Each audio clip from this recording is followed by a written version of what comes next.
Mtume sallallahu alaihi wasallam ya kuhama Maka kuelekea Madina imeanzia hapa, wakati wale Makuraishi walipopanga njama kwa ajili ya kumuua bwana Mtume sallallahu alaihi wasallam, na Allah subhanahu wa ta'ala akamtuma Sayyidina Jibril akamwambia bwana Mtume, wa idh yamkuru bika alladhina kafaru liyuthbituka au yaqtuluka au yukhrijuka fayamkuruna wa yamkuru Allah wallahu khairul makirin.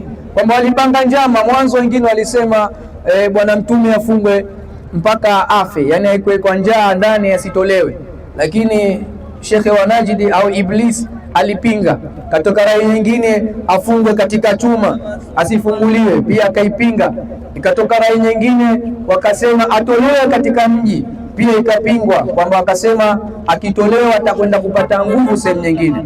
Lakini Abu Jahl akatoa rai akasema kwamba rai yangu tumuue, na kumuua yenyewe wakusanyike vijana kutoka makabila yote ya Kikuraishi, toke kila kabila kijana mmoja mwenye nguvu na panga lake, alafu wampige panga moja au pigo moja, kiasi ya kwamba damu ienee katika makabila yote, ili Banu Hashim wasije kuweza kulipiza kisasi kwa makabila yote, na badala yake waje kuweza kupokea fidia kutokana na kijana wao kuuliwa.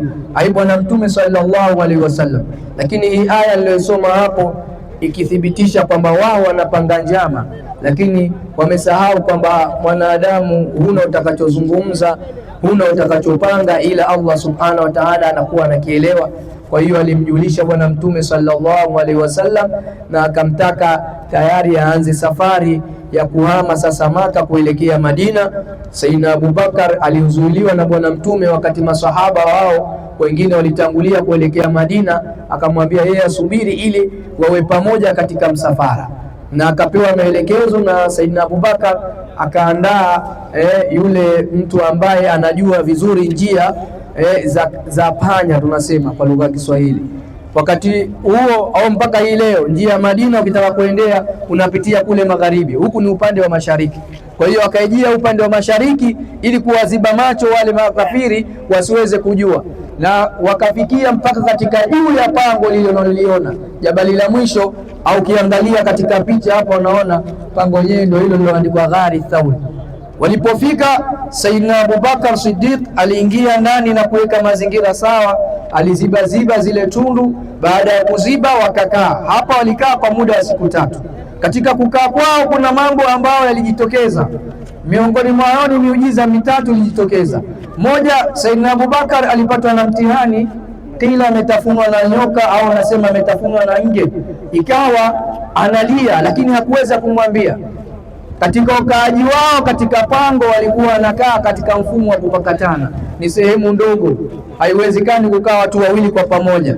Kwa hiyo Sayyidina Abubakar akawa anaogopa kumwambia bwana Mtume sallallahu alaihi wasallam kile ambacho kimemsibu, lakini akawa analia, machozi yale yalidondoka mpaka akamdondokea bwana Mtume sallallahu alaihi wasallam. Akamuuliza, mabika ya Abubakar, kuna jambo gani? Ndio akamwaonesha kwamba ametafunwa na nge. Bwana Mtume sallallahu alaihi wasallam akatoa mate yake na akampangusa katika sehemu ile aliyoumia, na alhamdulillah akapoa. Huo ulikuwa ni muujiza wa mwanzo uliojitokeza. Lakini wa pili, kwamba Allah subhanahu wa ta'ala akaamrisha buibui ajenge katika hiyo tundu unaiona, buibui akaja akajenga. Baadaye akamwamrisha njiwa akaja akataga, alafu akawa analalia, kitendo ambacho Makuraishi baada ya kuona wamemkosa bwana Mtume kule nyumbani kwake, wakaamrisha yeyote atakemleta bwana Mtume akiwa hai au amekufa atapata ngamia 100 wekundu. Akatoka Suraka ambaye alikuwa ni mtaalamu wa kusoma nyayo, akazisoma nyayo mpaka akawafikisha juu ya pango lile pale. Akawaambia bwana Mtume sallallahu alaihi wasallam pamoja na Sayyidina Abubakar wa muhumu. Sayyidina Abubakar anachungulia, anawaona, anamwambia ya Rasulullah, bwana Mtume, lau kama mmoja wao atachungulia au ataangalia katika miguu yake, la abasarana, atatuona sisi. Lakini bwana Mtume akamtoa wasiwasi Sayyidina Abubakar, akamwambia ma dhannuka bi ithnaini wallahu thalithuhuma, Unaonaje? Unafikiri vipi wewe Sayyidina Abubakar? Sisi wawili, lakini watatu wetu ni Allah subhanahu wa ta'ala. Ai hao na vitimbi vyao hawatoweza kutuona hata kama watatumbulia. Na kweli walipofika pale kina Abu Jahl wakasema, we Suraka unatania roho, itakuwaje umeingia humu alafu buibui kajenga lini, lakini njiwa kaja kataga lini, njiwa kaanza kulalia lini, na wao kitendo cha kuhama lini? Kwa hiyo wakamwambia hapa haiwezekani kwamba hawa wameingia. Ana kuongezea baada hapo alipofika, siamalize maneno yote Sheikh Qasim. Kuna mama Asma binti Abu Bakar ni Siddiqa, yeye ni mwanamke lakini ni dada wa bibi Aisha. Huyu alikuwa mcha Mungu sana, amekufa na miaka 100 na amemalizia upofu, na huyu aliolewa na Sayyidina Zubair ibn al-Awwam. Ucha Mungu wake uliendelea, basi akawa anaolewa na watu wakubwa wakubwa. Dalili ya athari ni kwamba yeye mwanamke huyu aliweza kupanda. Unaona hapa bidaya, unaweza ukapanda kule auangalie wale watu wadogo kama unaona vyeupe, basi mpaka kule alifika. Kuna watu wanapanda. Asma anapeleka chakula kwa muda wa siku 3 kumpelekea baba yake na Mtume Muhammad. Kwa hiyo alipofika pale, kulikuwa na maajabu kidogo yaliyotokezea. Wale kina Suraga amezifuata zile athari, akasema zimemalizia hapa, na kwa maana hiyo huyu mtu lazima atakuwa ndani. Wakaambia, wewe umekusudia kutupoteza kwa makusudi. Wewe huoni wabuibui wametanda nini hapa na huyu njiwa ametaga, ataingiaje pasi na kuwafuruga haya mayai? Ili haliwezekani, unatudanganya tu. Kwanza tu ni jamani, huyu kakusudia nini? Kwa hiyo Suraga akasema wacha waende zao, mimi nina uhakika wamo ndani. Kwa hiyo naye alijibanza pembeni, na hiyo ilikuwa ndio siku ya mwisho tena. Kwa hiyo akajibanza huko, Mtume hajamuona Suraga alipojibanza, na yaliyotokezea kama anavyozungumzwa kwamba alikuja kutafuna Sayyidina Abubakar, wakati endo kampakata Mtume zamu yake. Ilikuwa analala kwa zamu, mara Mtume anampakata Sayyidina Abubakar, mapenzi ya aina yake hayo. Sasa wakati wa kumpakata yeye Mtume ndo alikuja katafunwa kila nyoka, wengine wanasema nge, ule sumu ikaingia, akaanza kubadilika, machozi yakamtoka. Yalipomtoka ndo Mtume anaamka, kitu gani Abubakar? Akaambia nimetafunwa. Kwa hiyo Mtume sana muujiza wake akamkamata, akamwambia dua pakawa pazima. Lakini hiyo Sayyidina Abubakar wakati anakuja kufika miaka 63, ili athiri ile ndio ikawa sababu ya kuja kufa kwake yeye kwa homa ya wiki 2 aliyokuwa kasipata. Hata hivyo, ukicheza mpira utambue kama ulipigwa kibuyu, kama ulikuwa nini, hiyo usifikiri ndio imeshatoka hiyo. Siku za mwishoni kweli athari inakuwa inabakia kama Sayyidina Abubakar. Baada ya kutoka Mtume sasa kashawapoteza, wanasema alharbu khid'a, vita ni hadaa. Badala ya kwamba wamekwenda zao kule Maka, Madina cha kule, wao wamekuja nyuma kwanza, alafu tena ndio walipoona tayari washawapoteza, wakatoka kwa ajili ya safari ya kuelekea zao Madina.